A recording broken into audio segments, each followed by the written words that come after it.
Good evening दोस्तों, बहुत बहुत स्वागत है आप लोगों का आपके अपने यूट्यूब चैनल MCSA इंस्टीट्यूट में। दोस्तों हम लोग इंडियन ज्योग्राफी का सेगमेंट स्टार्ट कर चुके हैं और आज हमारी ये तीसरी क्लास होगी। इसके पहले आप लोगों को 2 क्लासेस मिली। उम्मीद है कि आप लोगों को काफ़ी टॉपिक पे एक अच्छी समझ बनी होगी और वो आपके एग्ज़ाम के पॉइंट ऑफ व्यू से काफ़ी आपको हेल्पफुल होगा। और जहाँ तक टॉपिक का सवाल है तो टॉपिक भी आपको अच्छे से क्लियर हुआ होगा। इसी क्रम में आज हम लोगों का थर्ड वीडियो है। इसमें आज हम लोग देखेंगे भू आकृति प्रदेशों के बारे में पढ़ेंगे और आज जानेंगे कि क्या कैसी संरचना रही है भू आकृति प्रदेशों में। अगर हम देखेंगे तो प्रायद्वीपीय हिस्से के बारे में देखेंगे, मैदान के बारे में देखेंगे और साथ ही साथ हिमालय के बारे में भी देखेंगे।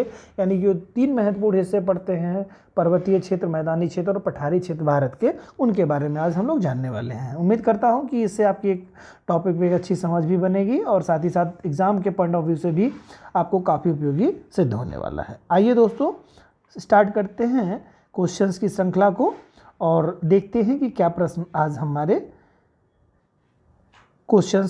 हमारे टेस्ट में है। चलिए पहला प्रश्न है दोस्तों, जब आप हिमालय की यात्रा करेंगे तो आप निम्नलिखित को देखेंगे। तो क्या करेंगे भाई, अगर हिमालय की जर्नी हम करते हैं तो हमें क्या देखने को मिलेगा। कुछ पॉइंट्स इसमें दिया हुआ है, इसके आधार पे आपको बताना है कि क्या ये स्टेटमेंट सही हैं या नहीं है। कूट में आपको बताना है कि क्या क्या देखेंगे अगर हम हिमालय की यात्रा करेंगे। तो पहला कह रहा है दोस्तों गहरे खड्ड हैं, दूसरा है यू घुमाव वाली नदियां देखेंगे, नदी मार्ग देखेंगे, और तीसरा कह रहा है समानांतर पर्वत श्रेणियां देखेंगे, और चौथा है भूस्खलन के लिए उत्तरदायी तीव्र ढाल प्रवणता।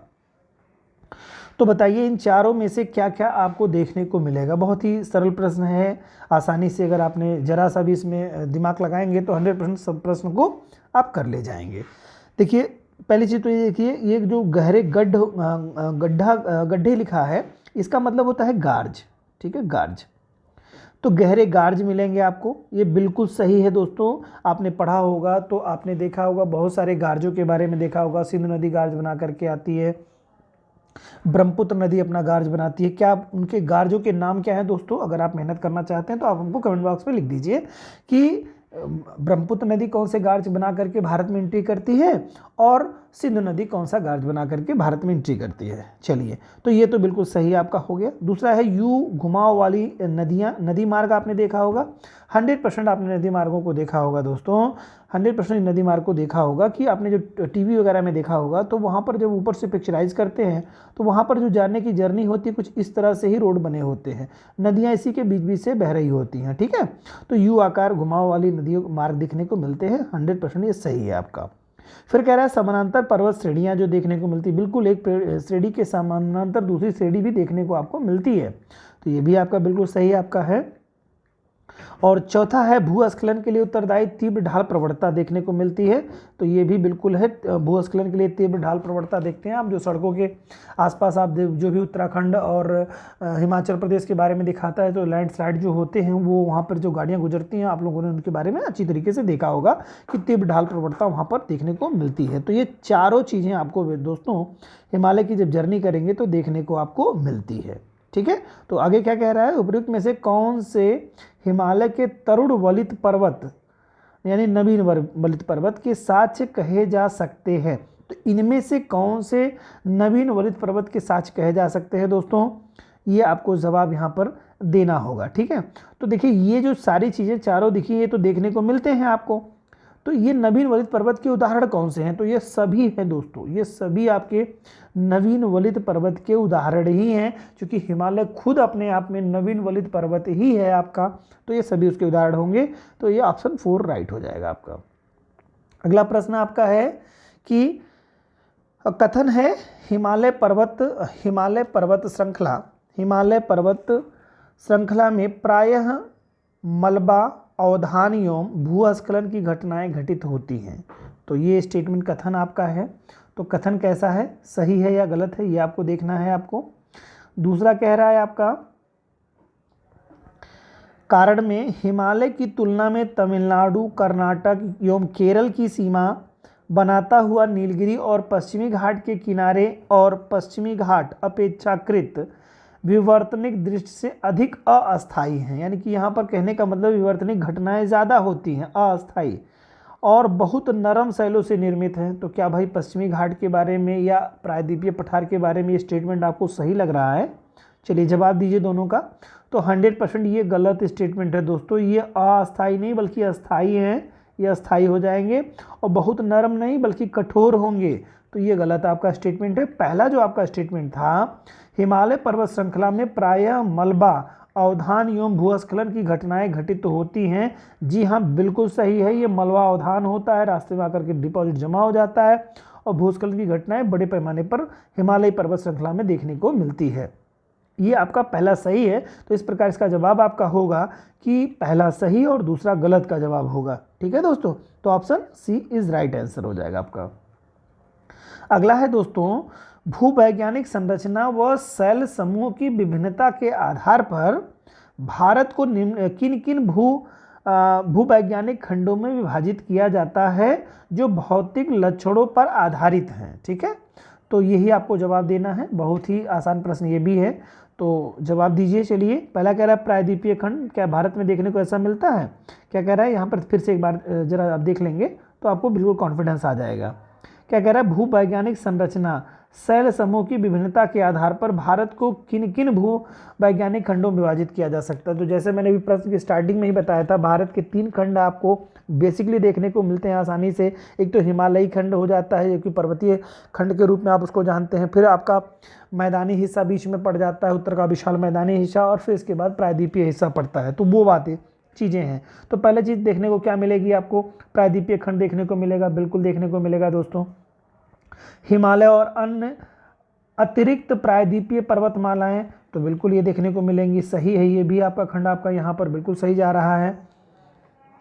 ठीक है, और तीसरा कह रहा है सिंधु गंगा ब्रह्मपुत्र का मैदान, तो बिल्कुल सिंधु का, गंगा का और ब्रह्मपुत्र का मैदान तो देखने को बिल्कुल मिलता है दोस्तों, ये भी मिलेगा आपको भारत को अगर देखेंगे। फिर कह रहा है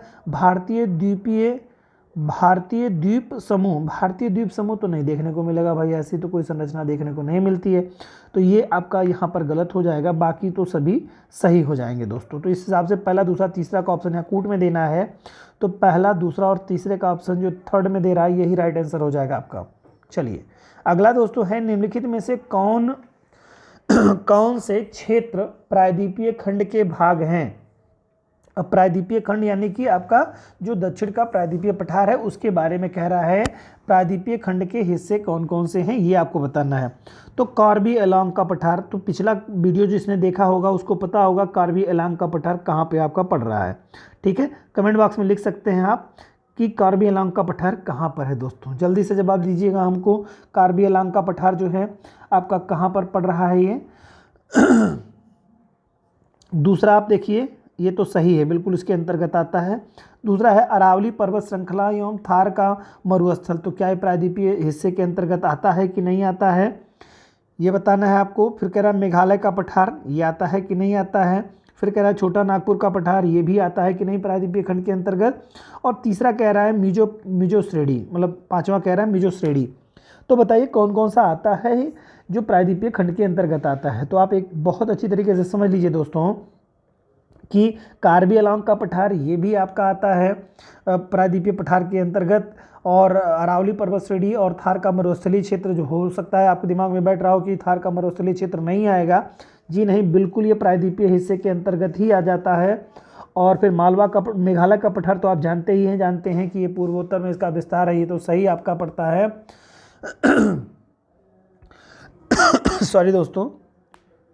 और इसके अलावा छोटा नागपुर का पठार जो आपका पड़ता है ये आपका पड़ जाता है, ये भी आपका बिल्कुल आप देखते हैं तो ये प्रायद्वीपीय खंड के अंतर्गत आएगा। लेकिन मिजो जो श्रेणी दे रहा है, ये मिजो श्रेणी हिमालय का विस्तार है दोस्तों, हिमालय का, तो ये नहीं होगा। फिर बाकी आपका सभी हो जाएगा। और मैं आपको बता दूं, जिन्होंने जवाब दिया उसके लिए बहुत बहुत धन्यवाद। कार्बी एलांग का पठार जो आपका होता है, भारत के उत्तर पूर्वी राज्य जो असम है, ठीक है, ये भारतीय प्लेट का एक विस्तार ही है आपका। ठीक है, तो कार्बी एलांग पठार जो है भारत के उत्तरी पूर्वी राज्य असम में भारतीय प्लेट का एक विस्तार के रूप में आप जानते हैं, नहीं असम वाले क्षेत्र में आप देख लेंगे तो ये आपको दिखेगा। ठीक है दोस्तों, तो चलिए अब जवाब दे लेते हैं। तो 1 2 3 4 का ऑप्शन जो इसमें दिया होगा वही करेक्ट हो जाएगा। ऑप्शन थर्ड में दे रहा है ऐसा, जो कि ये राइट आंसर हो जाएगा। चलिए अगले प्रश्न पे आते हैं मित्रों।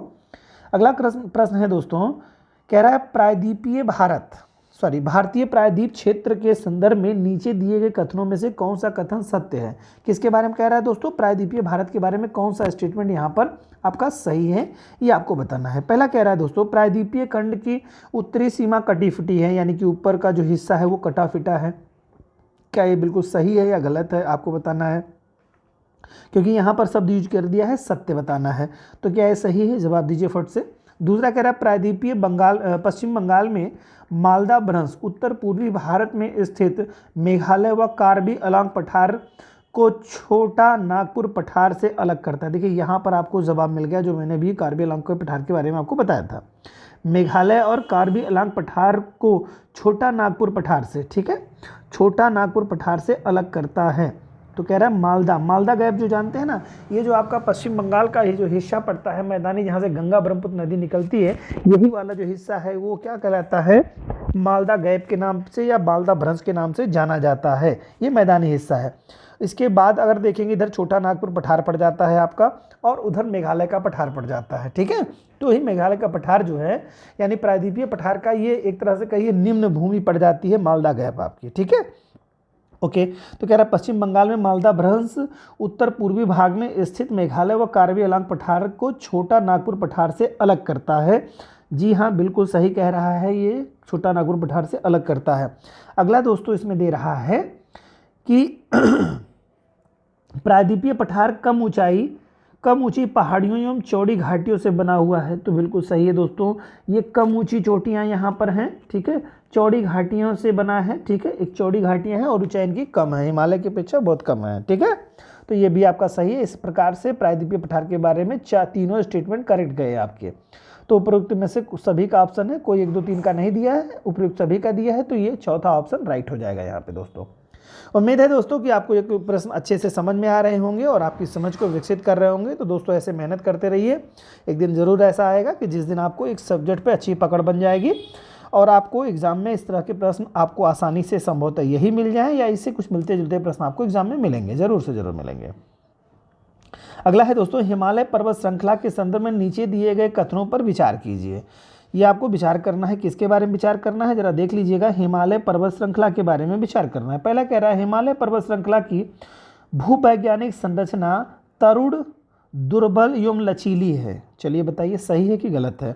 फिर कह रहा है, हिमालय पर्वत श्रृंखला वर्तमान समय में भी वाह्यजनित और अंतर्जनित बलों की अंतर क्रियाओं से प्रभावित है। तो अंतर नहीं होना चाहिए था, अंतर क्रियाओं से प्रभावित है। चलिए ठीक है, सही है, मतलब आंतरिक क्रियाओं से सेंस यहाँ पर है, अंतर क्रियाओं से प्रभावित है, बिल्कुल सही है।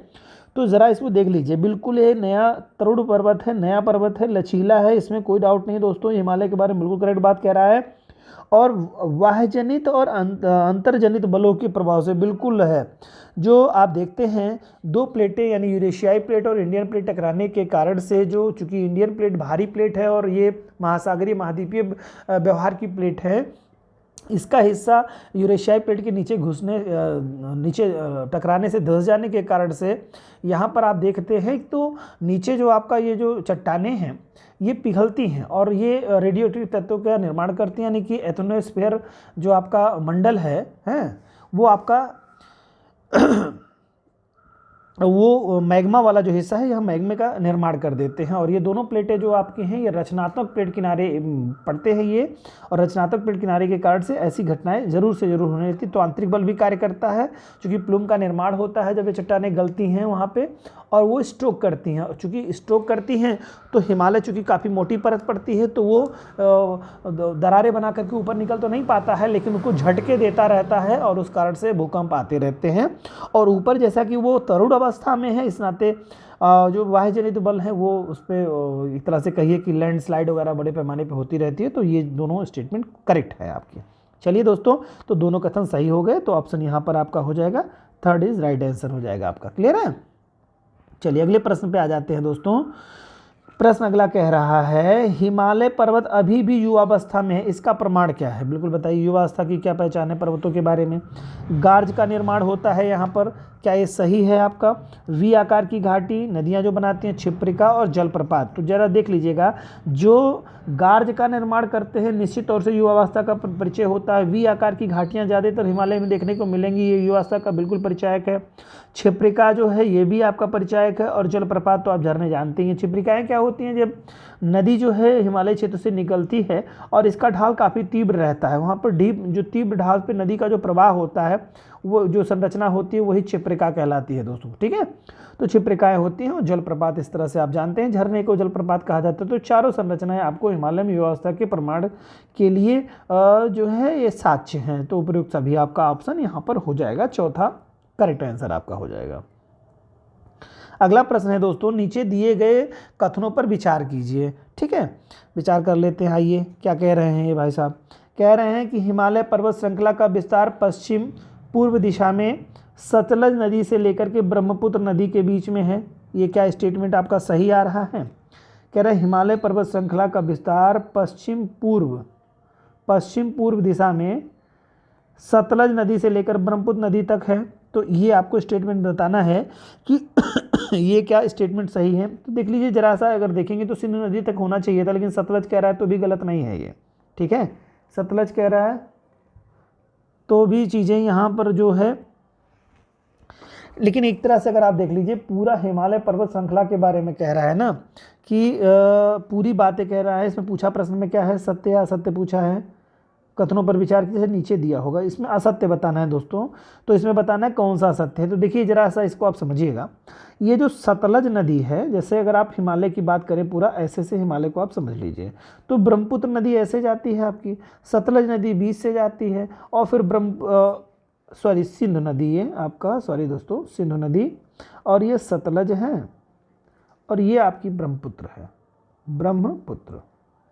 तो ये कह रहा है हिमालय इसके बीच में विस्तृत है। तो फिर ये अगर कहीं और तार्किक दृष्टिकोण से कहता तो सही हो सकता था, लेकिन यहाँ पर ये सिंधु होगा, क्योंकि यहाँ पर पंजाब आपका पूरा छूट जा रहा है, ये सब चीज़ें छूट रही हैं, तो इस कारण से ये बहुत ज़्यादा उचित नहीं है हिमालय का विस्तार। चूँकि यहाँ पर आप देखें तमाम सारी श्रेणियाँ हैं आपका, लद्दाख से लेकर के जास्कर, पीर पांजाल, धौलाधर सब छूट जा रही हैं आपकी। तो इस कारण से ये स्टेटमेंट बिल्कुल सही नहीं होगा दोस्तों, गलत हो जाएगा स्टेटमेंट ये। ठीक है, फिर दूसरा कह रहा है हिमालय पर्वत श्रृंखला की चौड़ाई पश्चिम से पूर्व की ओर घटती जाती है। तो ये स्टेटमेंट सही है, क्योंकि पश्चिम में चौड़ाई ज़्यादा है, पूर्व में इसकी चौड़ाई कम हो जाती है, चोटियाँ ऊंची हो जाती हैं यहाँ पर। ठीक है दोस्तों, तो ये चीज़ें आपको देखने को, हिमालय पर्वत श्रृंखला की चौड़ाई पश्चिम से पूर्व की ओर घटती जाती है, ये सही स्टेटमेंट आपका है यहाँ पर। तीसरा स्टेटमेंट क्या कह रहा है, हिमालय पर्वत श्रृंखला के पश्चिम भाग की ऊंचाई में पूर्वी भाग की अपेक्षा अधिक विविधता पाई जाती है। कह रहा है पश्चिम में विविधता ज़्यादा पाई जाती है। कह रहा है पश्चिम भाग में ऊंचाई में पूर्वी भाग की अपेक्षा अधिक विविधता पाई, जबकि यहाँ पर पूर्वी भाग में विविधता अधिक पाई जाती है। पूर्वी में विविधता ज़्यादा है, पश्चिम में विविधता कम है दोस्तों। तो ये स्टेटमेंट भी गलत हो गया, यानी पहला और तीसरा स्टेटमेंट गलत है, दूसरा सही है। तो यहाँ पूछा है आपको असत्य, तो पहला और तीसरा असत्य है। ठीक है, बाकी दूसरा सत्य है। चलिए अगले प्रश्न पे आते हैं मित्र। कहते हैं, प्रश्न कह रहा है कि महान हिमालय या आंतरिक हिमालय के संदर्भ में नीचे दिए गए कथनों पर विचार कीजिए। ठीक है, ये किसके बारे में कह रहा है, ध्यान से समझिएगा। ये महान हिमालय और आंतरिक हिमालय, ठीक है, यानी महान हिमालय या आंतरिक हिमालय इसको कह रहा है। ठीक है, ग्रेट यानी कि बृहद हिमालय से आप कह सकते हैं, महान हिमालय की बात कह रहा है। ठीक है, इसमें कह रहा है कि संदर्भ में नीचे दिए कथनों में से कौन से कथन सही है। कह रहा है हिमालय पर्वत श्रृंखला में सत्य बताना है दोस्तों। देखिए सत्य लिखा हुआ है, हिमालय पर्वत श्रृंखला में यह सबसे अधिक सतत श्रृंखला है। ये बताइए सही है कि गलत है, महान हिमालय के बारे में है। दूसरा कह रहा है हिमालय किस भाग का क्रोड ग्रेनाइट से बना है। हिमालय किस भाग का, हिमालय के होना चाहिए दोस्तों, यहाँ पर त्रुटि है। हिमालय के किस भाग का, हिमालय के, ओ सॉरी दोस्तों, यहाँ पे प्रश्न ये बिल्कुल गलत लिखा हुआ है। यहाँ पर होना चाहिए हिमालय के भाग का क्रोड बना है, तो इस भाग का दोस्तों। यहाँ पर चूंकि बात हो रही है बृहद हिमालय, महान हिमालय की और आंतरिक हिमालय की बात हो रही है, तो यहाँ पर शब्द इस होना चाहिए, इस हिमालय के इस होना चाहिए, ये सही है।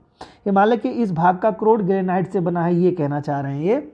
तो ये क्या सही स्टेटमेंट है, हिमालय के जो ग्रेनाइट का कोड बना हुआ है, तो बिल्कुल ग्रेनाइट से बनी हुई चट्टानें हैं दोस्तों, मजबूत चट्टानें नीचे की हैं, तो ये स्टेटमेंट सही है आपका।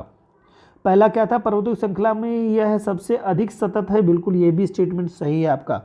तीसरा कह रहा है इस श्रृंखला में गर्मी में कुछ महीनों के लिए बर्फ की परत पूरी तरह से, अरे भैया नहीं, हिमालय तो कभी नहीं, ये तो बिल्कुल जमा रहता है, ये कभी गलती नहीं, सोचना नहीं। इसी नाते तो अमीर लोग जो है क्या करते हैं, चले जाते हैं गर्मी के मौसम में, बर्फ़ अगर वहाँ पर नहीं रहेगी तो फिर जाएंगे किस लिए, ठीक है। तो ये बिल्कुल गलत आपका स्टेटमेंट, पहला और दूसरा सही स्टेटमेंट आपका है।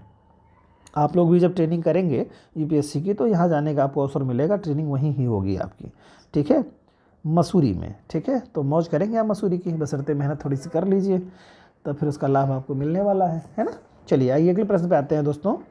अगला प्रश्न आपका है तो इसमें आपका स्टेटमेंट जो पहला और दूसरा सही था, ठीक है दोस्तों, पहला और दूसरा स्टेटमेंट करेक्ट था, तीसरा गलत था। अगला है हिमालय पर्वत श्रृंखला के निम्नलिखित में से कौन से शिखर महान हिमालय में स्थित है। यहाँ पे बताना है कि महान हिमालय में कौन कौन से शिखर आपके स्थित है दोस्तों। तो देख लीजिए, पहला कह रहा है माउंट एवरेस्ट, तो बिल्कुल है, महान हिमालय में है। K2 आपका है, ये भी आपका महान हिमालय में, ये K2 आपका पड़ता है काराकोरम श्रेणी में पड़ता है दोस्तों, ये काराकोरम श्रेणी में पड़ता है, ये यहाँ बृहद हिमालय का नहीं है। धौलाधर जो आपका है, ये आपका धौलाधर भी श्रेणी आपकी पड़ती है यहाँ पर, ठीक है, धौलाधर श्रेणी आपकी पड़ती है। और इसके बाद आपका कह रहा है कि नंदा देवी पर्वत, तो नंदा देवी भी पर्वत पड़ता है, तो ये 4 ही ऑप्शन, नहीं 5 भी है। नामचा बरवा है, ये भी आपका पड़ता है। तो यहाँ पर आप देख लीजिए हिमालय में पड़ता क्या क्या है, जरा सा मैं आपको थोड़ी सी जानकारी दे देना चाहूँगा। देखिए भारत में, देखिए एक तो जान लीजिए जो बृहद हिमालय है वो 2 जगहों पे मूल रूप से फैला हुआ है, एक तो होता है भारत आपका, और दूसरा आपका पड़ोसी देश नेपाल, ठीक है, नेपाल। तो भारत में कौन कौन सी चोटियाँ हैं, तो आप जान लीजिए कि कंचनजंगा जो सिक्किम में पड़ती है आपकी, कंचनजंगा ये आपकी भारत वाली चोटी है जो कि सिक्किम में पड़ती है, आपको पता है, सिक्किम में पड़ती है, ठीक है। दूसरा इसके बाद नंदा देवी है, नंदा देवी, ये भी आपका बृहद हिमालय का हिस्सा है दोस्तों, ध्यान रखिएगा, लोग समझ लेते हैं कि ये शिवालिक का हिस्सा है, ये त्रुटि नहीं होनी चाहिए। नंदा देवी भी बृहद हिमालय का, कंचनजंगा बृहद हिमालय का। फिर इसके अलावा जो दक्षिण तिब्बत वाले हिस्से में नामचा बरवा एक है, नामचा बरवा, नामचा बारवा चीज़ें आपकी, नामचा बरवा, ठीक है। चलिए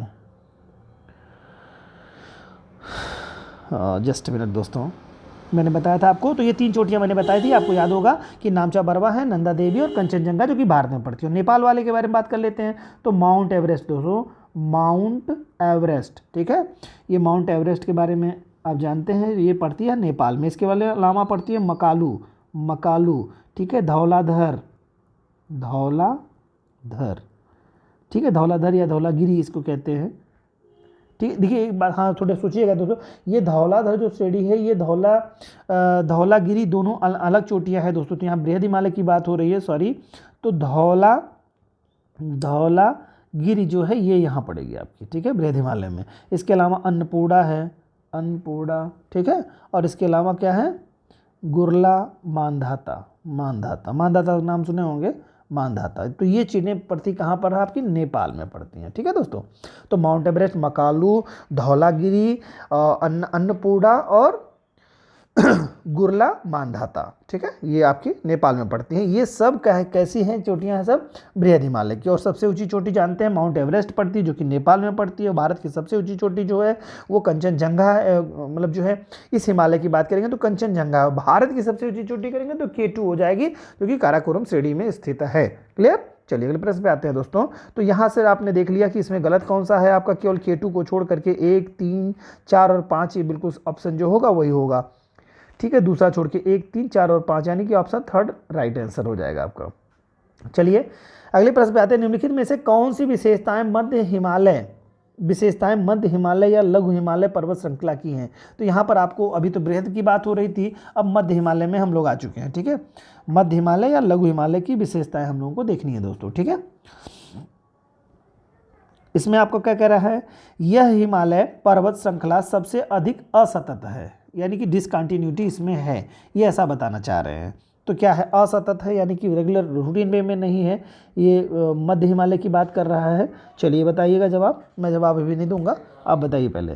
फिर कह रहा है इस पर्वत श्रृंखला का निर्माण मुख्यतः अत्यधिक संपीड़ित तथा परिवर्तित शैलों से हुआ है, तो आपको ये बताना है क्या ये सही है। तीसरा कह रहा है दून इस पर्वत श्रेणी की प्रमुख विशेषता है। चलिए बताइए तीनों में से कौन कौन से स्टेटमेंट आपको बताने हैं सही है। तो आप देख लीजिए, पहला स्टेटमेंट बिल्कुल सही है, दूसरा स्टेटमेंट भी सही है, तीसरे स्टेटमेंट जो कह रहा है दून की घाट, दून है इसमें, ये नहीं है। दून जो है शिवालिक का है उदाहरण है दोस्तों, यहाँ पर कह दिया है आपका मध्य हिमालय की बात कर रहा है, तो शिवालिक का है। दून किसका है, शिवालिक, शिवालिक, शिवालिक श्रेणी का है दोस्तों। तो ये चीज़ें आपको ध्यान देनी होगी, तो ये गलत हो जाएगा, यानी पहला दूसरा का ऑप्शन जो होगा वो सही हो जाएगा। पहला दिख रहा है इसमें, तो करेक्ट आंसर ये हो जाएगा आपका, ठीक है। चलिए अगले प्रश्न पे आते हैं मित्र। ये कह रहा है क्वेश्चन, लघु हिमालय या हिमांचल हिमालय के अंतर्गत कौन सी पर्वत श्रृंखलाएं आती हैं। देखिए अब यहाँ पर आ गया धौलाधर, वहाँ पर धौलागिरी थी बृहद में। देखिए अभी बात की थी ना, धौलागिरी की बात हुई थी, वहाँ पर था क्या, धौलागिरी, ठीक है। धौलागिरी ये बृहद हिमालय का हिस्सा है मित्रों। अब बात हो रही है हम लोगों की ये लघु यानी कि हिमांचल हिमालय इसे कहते हैं, ठीक है। इस हिमालय के बारे में अगर हम बात करते हैं तो इसमें कौन कौन सी है, तो कह रहा है यहाँ पर आपको बताना है कि धौलाधर आपकी श्रेणी है, पीर पांजाल है, महाभारत है और जास्कर है। तो कौन कौन से श्रेणी इसमें मिलेंगी, तो आप देख लीजिए इसमें धौलाधर श्रेणी एक तो है आपकी, ठीक है। इसके अलावा अगर आप बात कर लेते हैं धौलाधर के अलावा, तो आपके पीर पांजाल भी मिलेगी आपकी। फिर इसके अलावा क्या, महाभारत श्रेणी भी इसकी ही है, आपको पता होगा अच्छी तरीके से। जासकर जो श्रेणी है ये आपकी बृहद हिमालय के अंतर्गत आपकी आ जाएगी, ठीक है, ये आपकी इसमें नहीं आएगी, तो यही आपका हट जाएगा। बाकी धौलाधर, पीर पांजाल, महाभारत और ये श्रेणियाँ जो आपकी हैं किसकी हैं, ये मध्य हिमालय की श्रेणियाँ आपकी आती हैं दोस्तों, ये आपकी बृहद हिमालय हो जाएगी जासकर। तो पहला, दूसरा और तीसरे का ऑप्शन जो भी होगा मित्र वही राइट आंसर हो जाएगा, तो बी ऑप्शन राइट हो जाएगा आपका। चलिए अगले प्रश्न पे आते हैं। विश्व प्रसिद्ध कांगड़ा एवं कुल्लू घाटी अवस्थित है, कहाँ पर है भाई, कांगड़ा कुल्लू घाटियाँ विश्व प्रसिद्ध कहाँ पर स्थित हैं, किस हिमालय के हिस्से हैं ये आपको बताना होगा। पहले कह रहा है महान हिमालय, आंतरिक हिमालय, ठीक है, महान हिमालय या आंतरिक हिमालय, यहाँ पर ऑब्लिक कर दीजिए। महान हिमालय, आंतरिक हिमालय के बारे में क्या इसकी श्रेणी है क्या। फिर दूसरा कह रहा है शिवालिक श्रेणी, तीसरा कह रहा है ट्रांस हिमालय, फिर कह रहा है मध्य हिमालय या लघु हिमालय, ठीक है, मध्य हिमालय ऑब्लिक लघु हिमालय की श्रेणी। तो ये जान लीजिए कांगला घाटी और कुल्लू घाटी जो है ना ये मध्य हिमालय का ही हिस्सा है, ठीक है, हिमाचल में पड़ते हैं ये, ठीक है। कांगला और कुल्लू जो आपके पड़ते हैं इसी में पड़ते हैं, मध्य हिमालय यानी हिमाचल हिमालय के अंतर्गत आते हैं। चलिए अगला प्रश्न देख लेते हैं। तो यहाँ पर गलत क्या हो जाएगा आपका, यही चौथा आपका ऑप्शन गलत हो जाएगा, बाकी सब आपके मिलेंगे उसमें। नहीं, इसमें आपको बताना था कि किस में है सॉरी, इसमें आपको बताना था कि कुल्लू घाटी अवस्थित कहाँ पर है, तो ये आपका ऑप्शन यहाँ पर हो जाएगा, ठीक है, ये आपका चौथा ऑप्शन हो जाएगा, ठीक है। चलिए अगले प्रश्न पे आते हैं मित्र। कह रहा है निम्न हिमाचल तथा शिवालिक के बीच स्थित लंबोद घाटी को क्या कहते हैं। बहुत अच्छा क्वेश्चन है, इसमें क्वेश्चन कई बार एग्जाम में पूछा है कि निम्न हिमाचल, हिमालय नहीं ठीक है, हिमाचल है सॉरी, निम्न हिमाचल, ठीक है, तथा शिवालिक के बीच, यानी कि कहने का मध्य हिमालय और शिवालिक हिमालय ये कहना चाह रहे हैं, ठीक है। निम्न हिमाचल यहाँ शब्द यूज किया इन्होंने, तो आपको घबराना नहीं है इससे बिल्कुल। ये मध्य हिमालय और शिवालिक हिमालय के बीच लंबोद घाटी को क्या कहते हैं, तो आपने सुना होगा करेवा, ये तो करेवा मैदान होता है, जानते हैं आप कहाँ मिलता है, जम्मू एंड कश्मीर वाले। बृहद हिमालय मिलेगा तो ये तो हो ही नहीं सकता, मैदान है ये। दून है, दुआर है, द्वाब है, तो बताइए जरा सा, देहरादून का नाम सुने हैं ना, वही चीज़ें हैं, इन दोनों के बीच की जो लंबोद श्रेणी मिलने को आती हैं वो आपको मिलेगी। तो देहरादून नाम सुने हैं, इसके अलावा देख लेंगे तो पाटली दून भी मिलता है, कोटली दून मिलता है, ये सब चीज़ें जो मिलेंगी ये दोनों हिमालय के बीच में, यानी कौन से, शिवालिक और मध्य हिमालय के बीच के जो मिलती हैं वो दून मिलते हैं, दून कहलाते हैं उनको। लंबो जो घाटियाँ हैं वो दून कहलाती हैं। अगला है दोस्तों, निम्नलिखित में से कौन सी पर्वत श्रेणी, निम्नलिखित में से कौन सी पर्वत श्रेणी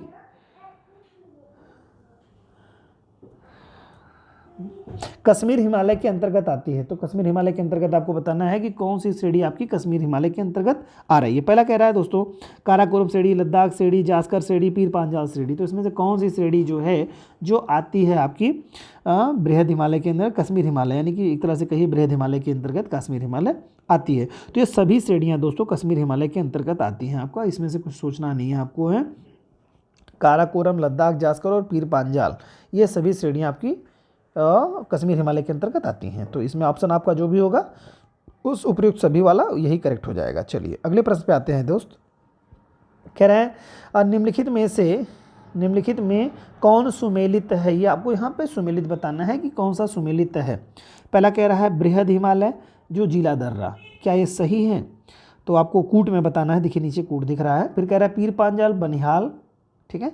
तीसरा कह रहा है जास्कर श्रेणी, और जास्कर श्रेणी जो है इसमें जो दर्रा बता रहा है फोटूला, ये इसमें यहाँ पे स्पेस नहीं चाहिए, फोटूला है ना, फोटू स्पेस ला, ठीक है। फिर इसके बाद कह रहा है लद्दाख में कह रहा है और खरदुंगला, ये खरदुंगला ऐसे होना चाहिए, खारदुंगला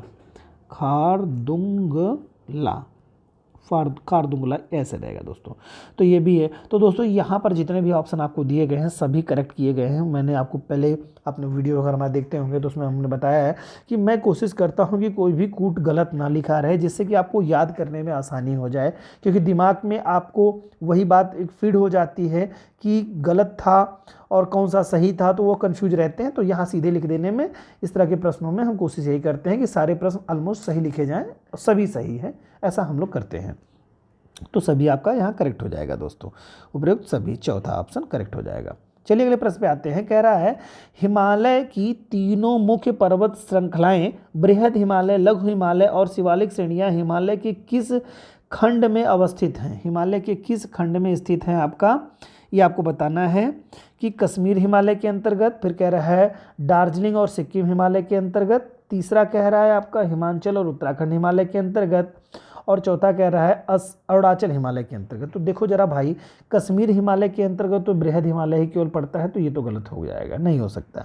फिर कह रहा है दार्जिलिंग और सिक्किम, तो दार्जिलिंग और सिक्किम वाले में आप देखेंगे तो वहाँ पर कौन कौन से मध्य हिमालय और शिवालिक हिमालय ही आ पाते हैं, तो ये भी आपका इस हिसाब से गलत हो जाएगा। फिर कह रहा है आपका अरुणाचल हिमालय ले लीजिए, तो अरुणाचल हिमालय में तो बृहद हिमालय आ नहीं पाएगा, तो ये भी गलत हो जाएगा। अब बचा आपके पास हिमाचल और उत्तराखंड हिमालय, तो बिल्कुल आप उत्तराखंड में आप देख रहे होंगे शिवालिक के बारे में सुने होंगे, हिमाचल में देखा होगा तो वहाँ पर आपने मध्य हिमालय पढ़ा है, लेकिन उसके आगे के हिस्से में जब देखेंगे तो बृहद हिमालय भी यहाँ मिलता है। तो ऑप्शन 3 इज राइट आंसर हो जाएगा आपका। चलिए अगले प्रश्न पे आते हैं दोस्त। कह रहा है पूर्वी हिमालय पहाड़ियों के संबंध में नीचे दिए गए कथनों पर विचार कीजिए, ठीक है। पूर्वी हिमालय के बारे में कथन स्टेटमेंट दे रहा है, वो आपको बताना है कि सही है कि गलत है। कह रहा है पहला, हिमालय पर्वत के इस भाग में पहाड़ियों की दिशा पश्चिम से पूर्व है, ठीक है। दूसरा स्टेटमेंट कह रहा है यह पहाड़ियाँ मजबूत बलुआ पत्थर जो अवसादी शैल है से बनी है। तो बताइए कौन से स्टेटमेंट यहाँ पर सत्य हैं, सत्य बताना है। तो पहला कह रहा है पश्चिम से पूर्व, तो देखिए हिमालय कैसे है ना दोस्तों, हिमालय की जो संरचना कुछ इस तरह से है, हाँ, इधर से आते समय हिमालय ऐसे कुछ टर्न हो जाता है। तो यहाँ पर जो ये स्थिति बनती है तो ये पूरब पश्चिम की नहीं बन पाती है। पूरब पश्चिम तो आपको लगेगा ये जैसे पश्चिम ये हो जाएगा और पूर्व ये लगेगा, लेकिन यहाँ दिशा कुछ खड़ी हो जाती है। खड़ी दिशा बनने के कारण से ये होता है उत्तर और दक्षिण बन जाता है। तो इस कारण से ये पश्चिम और पूरब की जगह पर उत्तर और दक्षिण होता तो करेक्ट जाता, चूँकि पश्चिम और पूरब दिया इस नाते गलत हो जाएगा। फिर कह रहा है मजबूत बलुआ पत्थर जो अवसादी शैलों से बनी है, ये सही स्टेटमेंट है, यानी कि दूसरा ऑप्शन सही हो जाएगा, पहला गलत हो जाएगा। तो यहाँ पर सत्य बताना था तो दूसरा सत्य हो जाएगा, ऑप्शन 2 राइट आंसर हो जाएगा आपका, ठीक है। अगले प्रश्न पे आते हैं। अगला प्रश्न है हिमालय पर्वत श्रृंखला की पूर्वी पहाड़ियों का उत्तर से दक्षिण ओर सही क्रम क्या है, ठीक है। हिमालय पर्वत श्रृंखला की पूर्वी पहाड़ियों का, ठीक है। अब देखिए हिमालय पर्वत श्रृंखला की जो पूर्वी पहाड़ियों का उत्तर से दक्षिण क्रम पूछना है, यानी कि ऊपर से नीचे की तरफ उत्तर से दक्षिण क्रम कौन सा आ रहा है। चलिए देखते हैं। पहला कह रहा है पटकाई बूम, नागा, मणिपुर और मिजोरम पहाड़ियाँ दे रहा है, ठीक है, ये दे रहा है। दूसरा कह रहा है आपका पटकाई बूम, नागा, मिजोरम, मणिपुर, तो भाई मिजोरम तो सबसे नीचे पड़ता है, तो ये तो हो ही नहीं सकता भाई। फिर कह रहा है पटकाई बूम मिजोरम, नागा, मणिपुर, मणिपुर फिर ऊपर दे दिया, मणिपुर से नीचे मिजोरम पड़ता है, आपने देखा है, तो ये भी नहीं हो सकता आपका। फिर कह रहा है यहाँ पर क्या कि पटकाई बूम, मणिपुर, नागा और मिजोरम ये पहाड़ियाँ हो सकती हैं। ऑप्शन देखिए मणिपुर, पटकाई बूम, मणिपुर, नागा, तो देखिए नागालैंड ऊपर पड़ता है, मणिपुर नीचे पड़ता है, तो ये हो नहीं सकता आपका, इस नाते ये भी गलत हो गया। इस आधार पे अब देखेंगे तो क्या हो जाएगा यहाँ पे, पटकाई बूम आपकी पर्वत श्रेणी, नागा, फिर मणिपुर, फिर मिजोरम। राज्यों को ही अगर आप याद होगा क्रम ऊपर से नीचे तो भी आप सही कर जाएंगे, इसमें से पहला ऑप्शन राइट हो जाएगा। चलिए अगले प्रश्न पे आते हैं। अगला प्रश्न कह रहा है उत्तर पूर्व के किस राज्य को मोलेसिस बेसिन, बहुत ही इंपॉर्टेंट, बड़ा ही सरल प्रश्न, बड़ा ही इंपॉर्टेंट प्रश्न है आपका, आप जवाब दीजिए इसको। मोलेसिस बेसिन किसे कहा जाता है, ये आपको जवाब देना है। तो पहला कह रहा है नागालैंड, मिजोरम, मणिपुर और इसके अलावा ऑप्शन क्या कह रहा है, त्रिपुरा। तो बताइए मोलेसिस बेसिन किसे कहा जाता है और मोलेसिस बेसिन क्यों कहा जाता है, ये भी आप बता दीजिए हमको, ठीक है।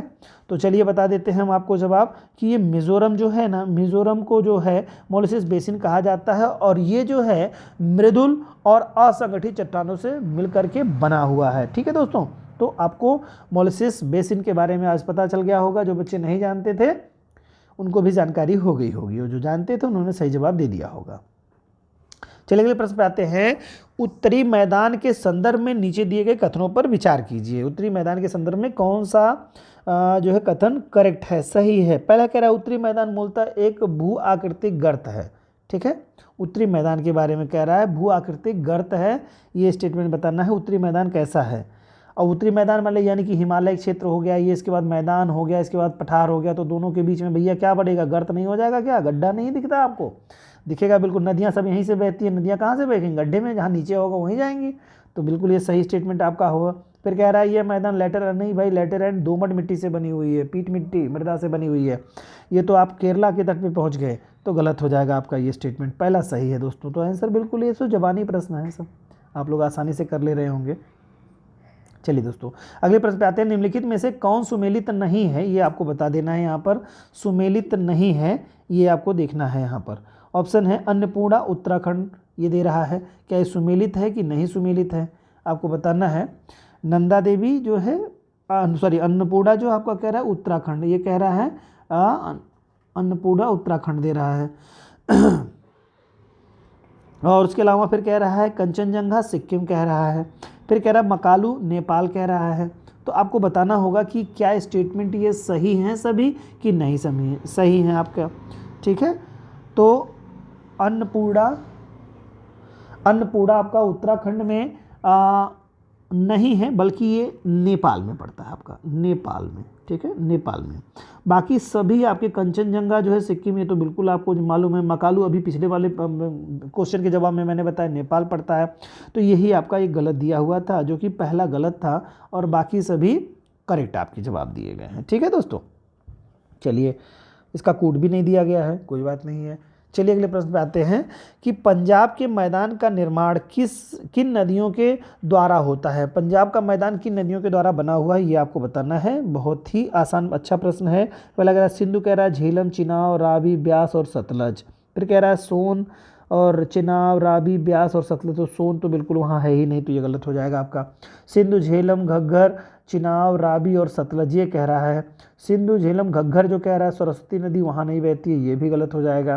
फिर कह रहा है झेलम, चिनाब, रावी, माही कह रहा है माही यहाँ नहीं बहती है, तो ये भी गलत हो गया आपका स्टेटमेंट। सिंधु, झेलम, चिनाब, रावी, ब्यास और सतलज ये आपका बिल्कुल करेक्ट आंसर हो जाएगा। क्लियर। चलिए अगले प्रश्न पे आते हैं। नीचे दिए गए कथनों में से कौन सा कथन सत्य है, ये आपको बताना है कि इसमें से कौन सा कथन सत्य है। कह रहा है गंगा के मैदान का विस्तार घग्गर तथा यहाँ पर दोस्तों शब्द तथा 2 बार हो गया है, तो यहाँ पर क्या होना चाहिए, यहाँ पर देखिए कह रहा है क्या कथन सत्य बता रहा है, तो सत्य बताना है इसमें, तो सत्य के लिए मैं बना दे रहा हूँ यहाँ पे आपको, तथा नहीं होना, तिस्ता होना चाहिए था, तिस्ता, सॉरी दोस्तों। गंगा के मैदान का विस्तार घग्गर तथा तिस्ता नदियों के बीच में है, ठीक है। दूसरा कह रहा है दिल्ली और हरियाणा राज्य सिंध और गंगा नदी के तंत्रों के बीच जल विभाजक का कार्य करता है, ये आपका है। 2 स्टेटमेंट यहाँ पर दिया गया है, तो आपको बताना होगा कि स्टेटमेंट कौन सा सही है। तो बिल्कुल आप देखिए ये जो है आपका गंगा जो विस्तार है, गंगा नदी का विस्तार जो है वो घग्घर नदी से और तीस्ता नदी के बीच में आपका है ये मैदान का जो विस्तार है गंगा नदी के मैदान का, ये सही स्टेटमेंट है। दूसरा कह रहा है दिल्ली और हरियाणा राज्य सिंध और गंगा नदियों के बीच में जल विभाजक का कार्य करता है, बिल्कुल सही, यानी दोनों स्टेटमेंट आपके करेक्ट जाते हैं आपके, तो इस हिसाब से बी ऑप्शन राइट हो जाएगा दोस्तों। चलिए अगले प्रश्न पे आते हैं। 25 नंबर प्रश्न है, कह रहे हैं ये 8 से 10 किलोमीटर मोटी मीटर चौड़ाई की पतली पट्टी सॉरी जो शिवालिक गिरिपाद के समानांतर फैली हुई है, इसके परिणाम स्वरूप हिमालय पर्वत श्रेणियों से बाहर निकलने वाली नदियां यहाँ पर भारी जलभार जैसे बड़े शहर और गोलास में जमा कर देती है। तो यहाँ पर दोस्तों बड़े शहर नहीं होना चाहिए, बड़े सैल होना चाहिए, बड़े सैल, सॉरी दोस्तों, बड़े सैल और गुलास जमा कर देती है। सभी सरिता इस पट्टी में विलुप्त हो जाते हैं। अरे तो आपने सुना होगा कि हिमालय के नीचे गिरिपदीय क्षेत्र में पहला क्षेत्र होता है भाबर, ठीक है, भाबर क्षेत्र होता है, फिर इसके बाद तराई होता है, ठीक है, फिर इसके बाद आपका बांगर होता है, बांगर, ठीक है, जिसे पुरानी जलोढ़ भी कहते हैं आप, फिर इसके बाद आपका होता है खादर क्षेत्र होता है, ठीक है। और भाबर क्षेत्र में है चूंकि बड़े बड़े बोल्डर्स होते हैं, पत्थर होते हैं, इसमें नदियां आती हैं तो विलुप्त हो जाती हैं, फिर मैदान तराई क्षेत्र में आती है तब निकल करके इनको दिखाई देता है। तो यहाँ पर कह रहा है विलुप्त हो जाती है नदियाँ, किस क्षेत्र में विलुप्त होंगी, कहानी बहुत मोटी सी लिखी है लेकिन दम कुछ है नहीं इसमें, तो भाबर हो जाएगा दोस्तों।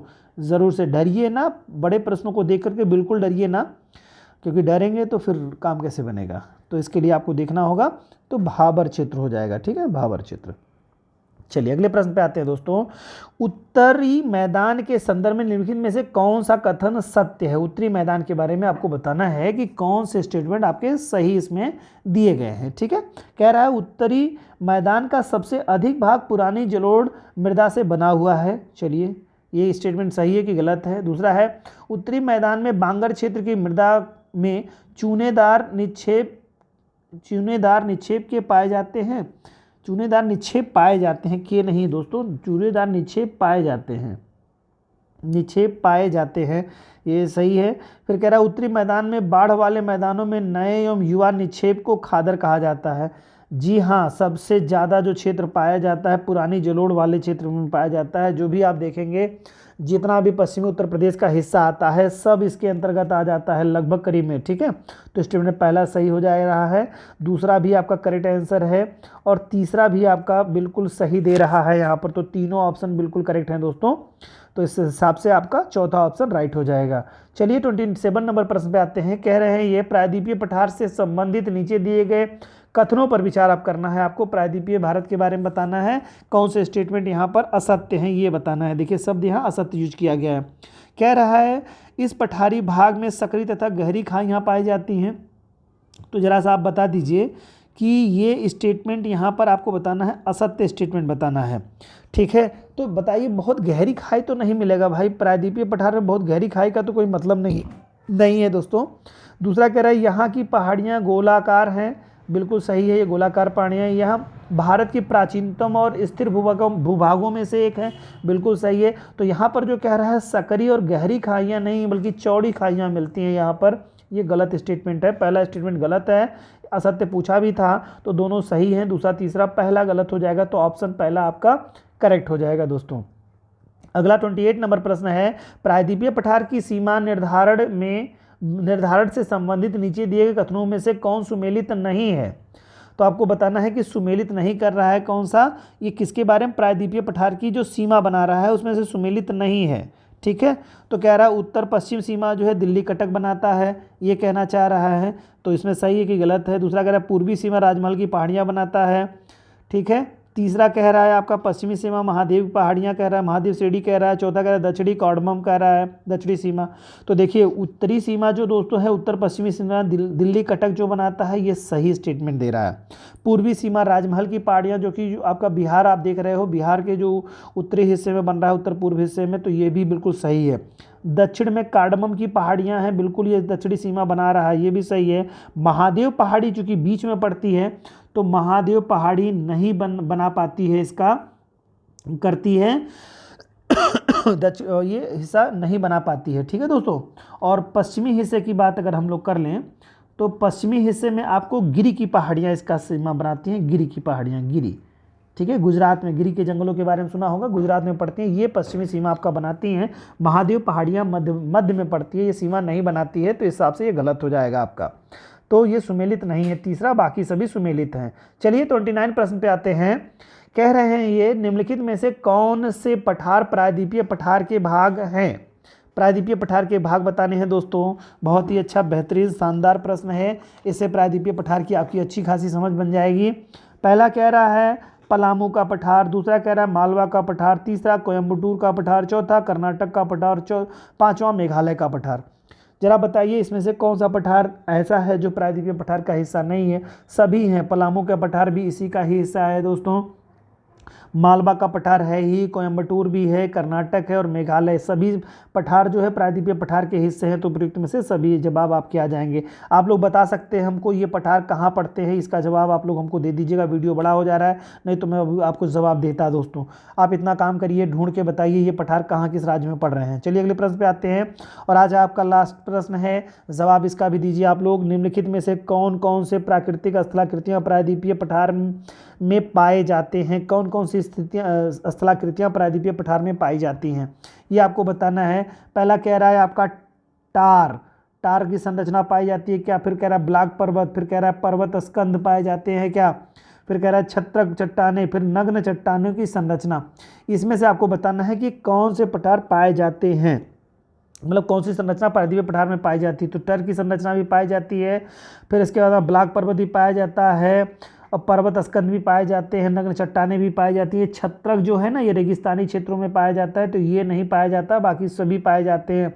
तो पहला, दूसरा, तीसरा और पाँचवें का ऑप्शन जिसमें दिया होगा वो सही हो जाएगा। पहला, दूसरा, तीसरा और पाँचवा, ठीक है। ये ऑप्शन बी में दे रहा है, जो कि आपका करेक्ट आंसर हो जाएगा दोस्तों। तो यहाँ पर बी ऑप्शन राइट आंसर आपका बनने वाला है। चलिए, इस तरह से हम लोगों ने 30 प्रश्नों की श्रृंखला कर ली। उम्मीद है दोस्तों कि आपको ये श्रृंखला अच्छी से समझ में आई होगी, और आपकी एक अच्छी खासी समझ भारत के प्रायद्वीपीय पठारों के बारे में, हिमालय के बारे में और मैदानों के बारे में समझ बनी होगी। आशा करता हूँ दोस्तों कि आपको और भी श्रृंखलाएँ मेरी आने वाली, वो भी आपको बहुत अच्छे से समझ में आएंगी।